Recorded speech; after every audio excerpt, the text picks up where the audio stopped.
तो नमस्ते प्यारे साथियों, आप सब कैसे हैं। मैं उम्मीद करता हूं कि आप सब अच्छे होंगे और अच्छे तरीके से पढ़ाई भी कर रहे होंगे। तो आज के इस लेक्चर में, आज के इस सेशन में हम लोग क्या करने वाले हैं, गद्यांश समझने वाले हैं। गद्यांश को कैसे बनाया जाता है, क्या है गद्यांश को कैसे बनाया जाता है। आपका जो 20 मार्क्स ना है, 20 मार्क्स आपका फ्री में मिलने वाला। समझिए, बिहार बोर्ड आपका फ्री में 20 मार्क्स दे रहा है। कुछ भी लिखना भी नहीं है, ज़्यादा लिखना भी नहीं है और छोड़ना भी नहीं है। ठीक है, तो आपको समझिए 20 नंबर मिल जा रहा है, यानी कि आपको यहाँ पर 4% आपका बढ़ जा रहा है। सीधे कितना, 4% आपका बोर्ड एग्जाम में बढ़ जा रहा है। ठीक है, तो देखिए आपको 20% ऐसे नहीं ले लीजिएगा, कुछ आपको उसमें लिखना होता है और कुछ का अपने मन से नहीं लिखना होता। वहीं पर आपका आंसर रहेगा, वहीं से आपको लिखना होगा। ठीक है, तो देखिए अगर आप लाइक नहीं किए हैं तो लाइक कर दीजिएगा और चैनल को क्या करिएगा, सब्सक्राइब जरूर कर लीजिएगा और वीडियो को शेयर भी कर दीजिएगा। अब हम लोग हिंदी की दुनिया में कूद चुके हैं। सबसे पहले आप लोगों को बधाई हो कि अब हिंदी की दुनिया में हम आ चुके हैं। ठीक है, तो देखिए पहले हम साइंस मैथ पढ़ाते थे, तो सोचे कि गद्यांश को कुछ ट्रिक दिया जाए ताकि आपका 20 में 20 नंबर आ सके। तो आप लोग इस वीडियो को क्या करिएगा, फुल वॉच करिएगा पूरा बढ़िया तरीके से, तब समझ में आ जाएगा। ठीक है, देखिए अगर आपका पूछा जाएगा, इसको सबसे पहले हमको मिटाने दीजिए।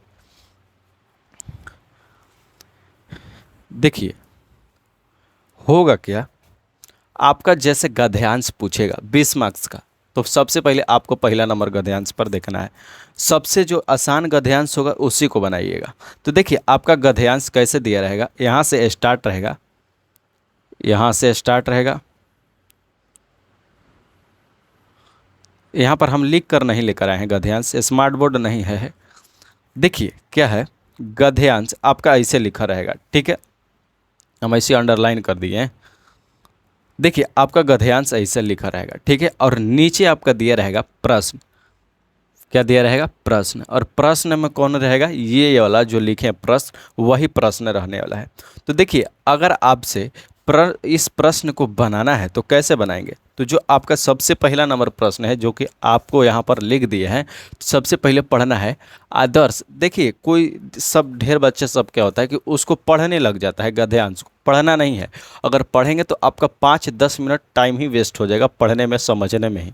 तो पढ़ना नहीं है, बिल्कुल नहीं है। ठीक है, तो कैसे करना है, तो देखिए सबसे पहले आपको प्रश्न डायरेक्ट ढूंढना है कि प्रश्न पूछ क्या रहा है। तो प्रश्न क्या पूछ रहा है यहाँ पर, आदर्श व्यक्ति क्या है, आदर्श व्यक्ति किसमें अपनी सफलता समझ क्या समझाता है।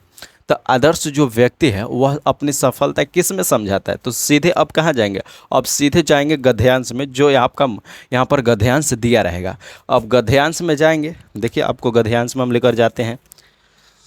अब सीधे क्या करेंगे, गद्यांश में जाएंगे और गद्यांश में जाएंगे, सबसे ऊपरे आप लोग देखेंगे, सबसे ऊपरे लिखा होगा, ये इस सब प्रश्न में होता है, एगो में नहीं, इस सब प्रश्न में होता है।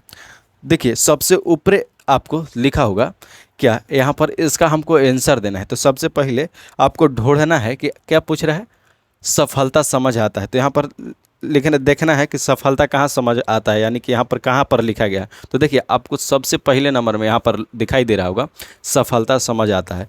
तो इसका अब क्या करेंगे, इसका जो टॉपिक है इसको सबसे पहले पढ़ लेते हैं। क्या बोल रहा है, आदर्श व्यक्ति कर्मशीलता में ही अपने जीवन की सफलता समझ आता है। तो आपको यहाँ से क्वेश्चन का आंसर मिल गया।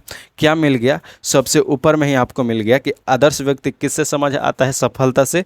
तो क्या है, कर्मशीलता एवं जीवन, क्रमशीलता में ही अपने जीवन की समझ आता है। ठीक है, तो इसका क्या हो जाएगा, आपका आंसर हो जाएगा राइट वाला जो हम बताएं अभी, जो बोले। देखिए यहाँ पर आपको शुरू में दिखाई दे रहा होगा, अंडरलाइन किए हैं। ठीक है, अब एक क्वेश्चन बन गया, एक क्वेश्चन आपका बन गया। जैसे आपको मतलब कि रहेगा गद्यांश, तो उसमें अंडरलाइन कर देना है कि यहाँ से यहाँ तक हमारा आंसर है, और इस आंसर को जस्ट चिपका दीजिएगा अपने आंसर में।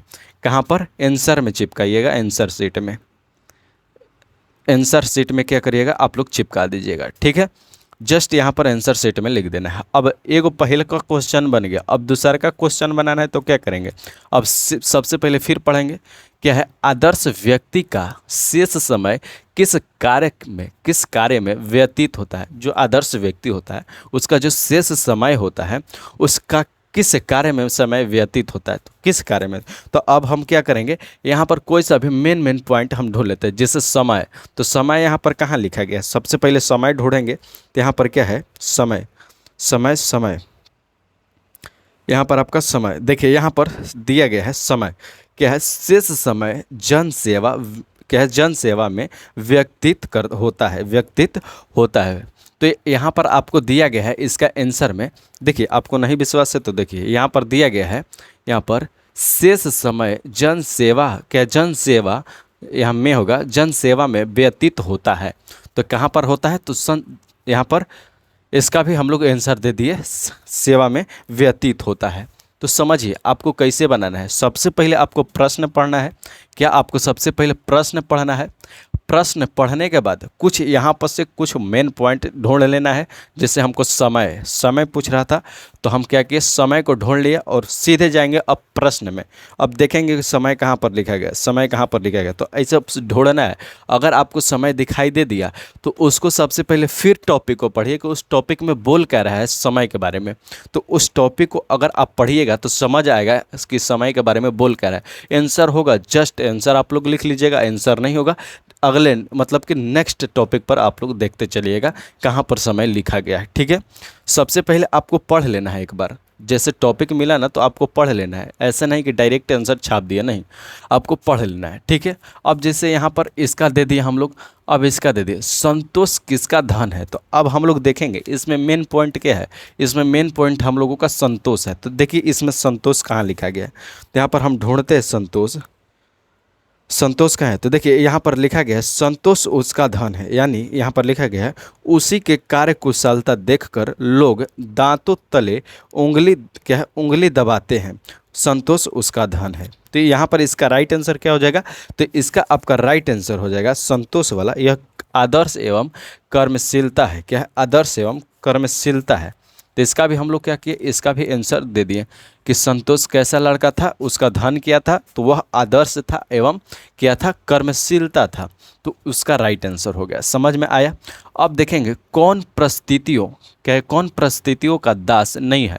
तो अब हम लोग देख लिए, इसमें क्वेश्चन देख लिए कि कैसा क्वेश्चन है। अब हम लोगों को देखना है कि इसमें पूछ क्या रहा है, परिस्थितियों। इसमें मेन पॉइंट क्या है, यहाँ पर मेन पॉइंट आपका है परिस्थितियों। तो यहाँ पर लिखा कहाँ गया है, परिस्थितियों में। तो देखिए सबसे लास्ट में लिखा गया है वह परिस्थितियाँ का दास नहीं, दासी, क्या है, वह परिस्थितियाँ का दास नहीं, परिस्थितियों का दासी है। वह परिस्थितियाँ का दास नहीं, वह परिस्थितियों की दासी है। तो इसका राइट आंसर क्या हो जाएगा, तो यहाँ पर लिख देंगे आप लोग कि वह परिस्थितियाँ का दास नहीं, वह क्या है, दासी है। क्या आप लोगों को समझ में आया कि कैसे आप लोगों को गद्यांश में बनाना है, गद्यांश कैसे बनाना है। क्या आपको ये समझ में आया। अगर 20 नंबर लेना है तो ऐसे ही आपको बनाना होगा। अब क्या करिएगा, अब आपको बताते हैं कुछ मुख्य पॉइंट बताएंगे। ठीक है, देखिए आपको सबसे पहले गद्यांश मिलेगा तो उसको पढ़िएगा मत, नो डाउट आप लोगों को पढ़ना नहीं है। अगर आप पढ़ते हैं तो उसमें आपका जो 10 से 15 मिनट टाइम एक्सपेंड हो जाएगा। ठीक है, तो 10 से 15 मिनट आपका टाइम चला जाएगा, समझने में ही चला जाएगा। डायरेक्ट आप लोग क्वेश्चन पर जाइएगा, क्वेश्चन को जाइएगा, पढ़िएगा क्वेश्चन क्या बोल रहा है, उसका पहले मूल पॉइंट ढूंढिएगा। जैसे यहाँ पर समय दिया गया था, यहाँ पर जैसे यहाँ पर क्या है, सफलता समझ आता है। तो यहाँ पर सबसे पहले इसको पकड़ लिए और उसमें देखेंगे कि लिखा कहाँ गया है, सफलता समझ आता है। और जब लिखा हुआ मिल जाएगा ना, वो मिलेगा ही मिलेगा, वो मिलेगा ही मिलेगा। समझिए, अगर कोई सा भी शब्द ये अगर ये वाला नहीं मिला तो यहाँ पर तो कोई तो मिलेगा ना, आदर्श व्यक्ति किसके, अपने अपने अगर मिलेगा ना तो उसको सबसे पहले ढूंढना है, पढ़ना है। ठीक है, पढ़ना है, पढ़ने के बाद आपको समझ आएगा कि वह क्या है, आंसर है। ठीक है, तो क्या आप लोगों को गद्यांश बनाने के लिए आ गया। अगर आ गया है तो आपको क्या करना है, कमेंट बॉक्स में आप लोगों से पूछेंगे कुछ, कमेंट बॉक्स में कैसा लगा क्लास, कैसा लगा, कमेंट बॉक्स में बताइएगा कि आपको जो क्लास है कैसा लगा। आप लोग ज़रूर बताइएगा, रिप्लाई ज़रूर दीजिएगा। और आप लोग सब्सक्राइब नहीं किए हैं तो आप लोगों को बोल दे रहे हैं कि सब्सक्राइब कर लीजिए। आपको दम ट्रिक, बढ़िया बढ़िया ट्रिक देंगे और हमने लाया है जैसे नंबर आपका भी देंगे। हमारा भी नंबर अच्छा आया था, 90 से 2-3 मार्क्स आया था कम, लेकिन आपको क्या करेंगे, 95 प्लस आपको स्कोर करवाएंगे। तो ठीक है, तो मेरा लक्ष्य क्या है, आपका लक्ष्य क्या है, मेरा और आपका लक्ष्य है 90 पार करवाना, ठीक है। तो आप लोग क्या करिएगा, जैसे जैसे हम बता रहे हैं आपको उस डायरेक्शन में काम करना है, आपको सफलता जरूर प्राप्त होगा, ठीक है। तो क्या करिएगा, इसको अब रिवीजन करिएगा, क्या करिएगा, इसको अब रिवीजन करिएगा, ठीक है। तो ठीक है, तो अगले लेक्चर में मिलते हैं। यहाँ पर अगले लेक्चर क्या हो जाएगा, निबंध हो जाएगा। तो निबंध कैसे बनाते हैं उसको भी हम बता देंगे, ठीक है। तो ठीक है, तो अगले लेक्चर में मिलते हैं, तब तक के लिए जय हिंद, वंदे मातरम।